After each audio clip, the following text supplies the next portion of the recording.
¿Es el momento de realizar una reforma político-electoral?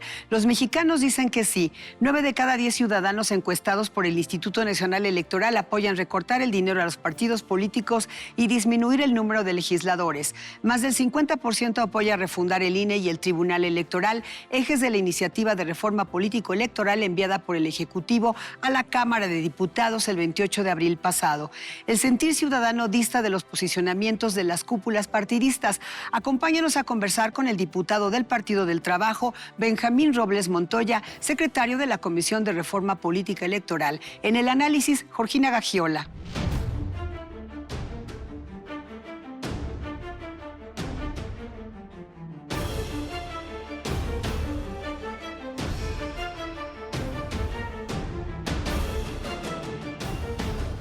Bienvenido, diputado Benjamín Robles Montoya. Muchísimas gracias, muy contento de estar aquí. Bueno, hubo muchos foros en un parlamento abierto, académicos, participaron muchos especialistas en la materia político-electoral. ¿Van a proponer o están analizando algunos de los planteamientos que ahí se hicieron? Sí, pues esta semana ha sido del tema presupuestal, pero yo entiendo porque he estado conversando con compañeras, compañeros diputados de todos los grupos parlamentarios que vamos a estar esperando hasta diciembre para ya de manera intensa meternos a este asunto. Son muchas iniciativas, no solo la del señor presidente de la República. El PT propuso en la legislatura pasada, en anteriores, en esta, varios temas, los otros grupos parlamentarios también. Entonces yo sí creo que hay una coincidencia que vale la pena dejar en la mesa. Sí hay la idea de que llegó el momento de una nueva generación de reformas electorales. Diputado, menciona precisamente que el PT presentó una iniciativa. En algunos temas coincide con la del Ejecutivo y en otros no. Por ejemplo, en la sobrerepresentación, ¿dónde sí y dónde no están ustedes de acuerdo? La legislatura pasada yo presenté una iniciativa cuando había una campaña y se decía que era importante que los partidos bajáramos los recursos que recibíamos. Había la ruta de que fuera el 50%. Y yo subí a tribuna a decir, no el 50%. Bajemos el 60% de los recursos. Pero el otro 40%, hagámoslo con una nueva fórmula de distribución, no con la fórmula neoliberal, como yo le he dicho, sino a piso parejo, repartición igual. Estamos en el sexenio de la democracia, en la cuarta transformación. Esa fue la propuesta. No avanzó, no avanzó ninguna en aquel momento. Yo la he vuelto a poner en la mesa y yo creo que en algunos partidos sí hace eco de que sí debemos bajar los recursos, pero cambiando también la fórmula de distribución. Bien, y por ejemplo, en este caso, a propósito de la discusión del presupuesto, ¿cómo queda el presupuesto del INE? Por cierto, también usted es secretario de la Comisión de Hacienda. Sí, bueno, pues hubo una reducción, igual que el año pasado. Nosotros hemos pensado que efectivamente, como lo dice la gente, hay muchas encuestas que se han levantado, se gasta mucho en elecciones. Entonces, el año que entra hay solamente en 2 entidades de la República, no está prevista ninguna consulta. El INE nos propuso recursos para una eventual consulta. No habrá, entonces, nosotros hicimos una reducción, igual algunos otros órganos autónomos constitucionales. Bueno, pues la idea es que ahora es el gobierno el que tiene que apretarse el cinturón. Son todas estas dependencias, no como antes que le decían a la gente, todos apretarse el cinturón, aguanten el gasolinazo. Menos el gobierno, ¿verdad? Menos el gobierno de lujo. Yo creo que ahora las cosas ya son distintas. No se pone de ninguna manera en riesgo estas elecciones que vamos a tener en el 2024. De ninguna manera. Yo creo que hay un proceso que seguramente le va a permitir al ciudadano saber que su voto sí va a valer, sí va a ser tomado en cuenta. ¿Bajo cuáles ejes se está discutiendo, volviendo al tema de la reforma político-electoral, esta iniciativa del Ejecutivo y desde luego todas las que han presentado los grupos parlamentarios? Se está trabajando en hacer una gran sábana, un gran documento que vea dónde hay coincidencias entre los grupos parlamentarios para ver qué reformas legales, es decir, las que no son constitucionales, las que requieren mayoría simple son las que se podrían aprobar y cómo está la situación en la reforma constitucional, donde, como tú sabes, lo sabe el auditorio, se requiere las 2/3 partes de los integrantes de la Cámara. Es más complicado, estamos tocando puertas porque hay quienes, como un servidor piensa, mi grupo parlamentario piensa que sí es importante revisar cómo se integran los órganos electorales. Bien, el INE hizo una encuesta, ya todos conocemos el resultado, lo comentábamos al principio, la gente dice sí es necesaria una reforma y que en el caso del INE se baje el presupuesto. El PAN y la oposición dicen que se pretende debilitar al INE. Este 13 de noviembre habrá una marcha que dicen que, bueno, va a ser para defender al INE. ¿Qué les diría el diputado Benjamín Robles Montoya? ¿Se pretende debilitar realmente al INE? No, se pretende fortalecerlo. A mí me gusta en ese sentido la propuesta del presidente de crear un Instituto Nacional de Elecciones y de Consulta, que sea verdaderamente autónomo. ¿Qué pasa ahorita? ¿Quién eligió a Lorenzo Córdoba, a Ciro Murayama y a los demás consejeras y consejeros? Los grupos parlamentarios. Hay un sesgo, porque cabildean, nos buscan y se llega simple y sencillamente al acuerdo de a quién apoyar. Y por lo tanto las decisiones no son imparciales, hay cierta parcialidad. Pero si es la ciudadanía la que elige, a mí me parece que entonces ya se garantiza la imparcialidad que se busca. ¿Y qué le puedo decir a los que marchan? Este país es de libertades, pueden hacerlo, pero es importante que conozcan la verdad, porque se dice, quieren desaparecer al INE. Eso no es cierto. Nosotros proponemos que siga siendo un órgano constitucional autónomo, pero yo diría verdaderamente autónomo, donde sí haya imparcialidad en la toma de decisiones. Diputado, no solamente el tema de la elección de quienes hablaba, desde luego hay otra institución autónoma que es el Tribunal Electoral Federal, Tribunal Superior Electoral del Poder Judicial de la Federación. Ahí, ¿qué están planteando la iniciativa del presidente? Yo creo que el tribunal es quien más excesos ha tenido.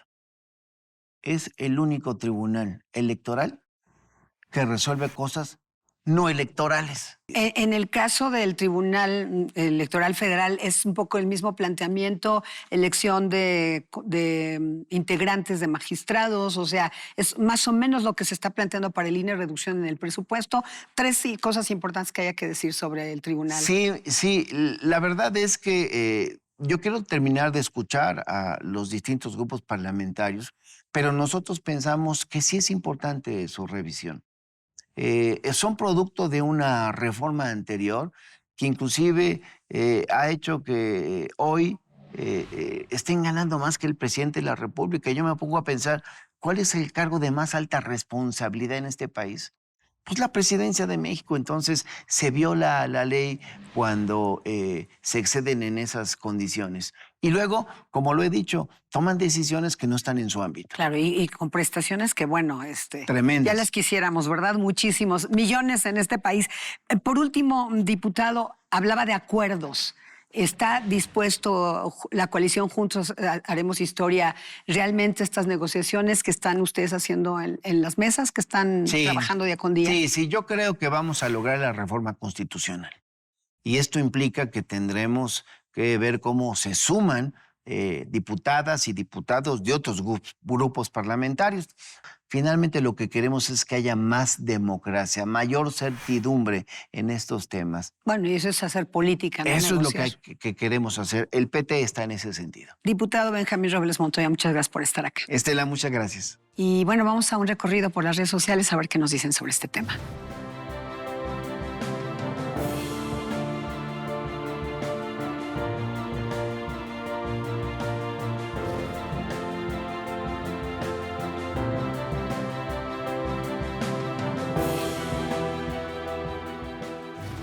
Georgina Gagiola, bienvenida. Muchas gracias, Estela. Bueno, la discusión esta semana está a todo lo que da, además con la marcha de este domingo. Así es. Bueno, pues para los ciudadanos yo creo que el discurso de recortarle dinero a los partidos políticos, de quitar diputados y de eliminar también algunos senadores, pues yo creo que es algo que a los ciudadanos en principio nos es atractivo, ¿no? Y pensar que las elecciones son muy caras y que el gobierno debe de gastar menos en eso es también muy atractivo. Y puede ser que a lo mejor el ciudadano común diga, bueno, los políticos no sirven para nada, no solucionan nuestros problemas, no avanzamos como país, etcétera, por culpa de ellos. ¿Y por qué tendríamos que gastar tanto en la vida política de nuestro país? Pues, esa es una visión que refleja la encuesta del INE, pero aquí el tema es la polarización que existe en este momento sobre el asunto, ¿verdad? La posición de voy y defiendo al INE, como decía el diputado, pues también estamos hablando del tribunal, aunque el tribunal no se menciona mucho, y la posición completamente en sentido contrario. Claro, bueno, la historia de nuestro país nos ha llevado a construir lo que es hoy el INE. Y también es muy difícil esta propuesta que me parece un poco de extremo en el decir que los ciudadanos no elegimos a los consejeros electorales, porque de alguna manera sí los elegimos nosotros. Es decir, los diputados son quienes los eligen, hacen un examen, y sí, por supuesto, que habrá sesgos. Pero ¿quién va a proponer a esos nuevos candidatos? El Poder Ejecutivo, el Legislativo, el Judicial. ¿Y de dónde van a ser? Entonces, yo creo que esto aleja al ciudadano de su participación en la política. Bien, ahora en el planteamiento o en los distintos planteamientos que se están analizando en la Cámara, pero en el enviado por el presidente de la República, hay un tema de las plurinominales, etcétera, etcétera. ¿Qué piensas sobre eso? Pues mira, es muy difícil que te den una candidatura, es muy difícil ser un candidato plurinominal porque va con los intereses de los partidos, pero si los eliminan y solamente se ganan los candidatos que van a elección, entonces los partidos quedan menos representados, ¿no? Decía el diputado que van a buscar acuerdos en donde hay coincidencias, donde pues no impliquen estas reformas constitucionales que van a ser las más complicadas, sin duda alguna, las que más jaloneo van a tener. ¿Cómo prevés tú este escenario? Yo creo que va a ser difícil, van a tener que hacer una alianza y ahí yo creo que pues el PRI veremos si se alía con Morena y con el Partido del Trabajo y con el Partido Verde, y la votación pues es un poco lo que sucedería si se lleva a cabo así la reforma como la estaban proponiendo desde el Ejecutivo. Pues ganarían y tendremos una reforma electoral entonces que me parece que va a ser menos democrática. Lo que es un hecho es que la reforma va, digamos, aún con estos consensos y disensos, porque pues habrá eso en la mesa, pero de que la reforma va porque ciertamente sí es necesaria una reforma. En eso han coincidido incluso los integrantes del INE y otros expertos de que sí se tiene que ajustar a la realidad actual, independientemente de los detalles, ¿no? Que son bien importantes, por supuesto. Sí, porque como te decía al principio, los extremos, el INE habla, por ejemplo, hace esta encuesta, ¿no? Aunque en mi opinión pues no estuvo muy bien hecha la encuesta y no me parece tan representativa, la verdad. Pero, pues, por ejemplo, en el tema de los plurinominales o, por ejemplo, en la sobrerepresentación en la Cámara de Diputados, bueno, la sobrerepresentación en las cámaras es un otro extremo, ¿no? Entonces, es clave saber qué va a pasar con los plurinominales y cuánta gente van a eliminar, porque con ello, entonces, nuestros votos y nuestros representantes pues llevarán al país a diferentes rumbos. Georgina Gargiola, muchas gracias. Gracias a ti, Esther. Y muchas gracias a usted por acompañarnos en una emisión más de Ruta ADN 40.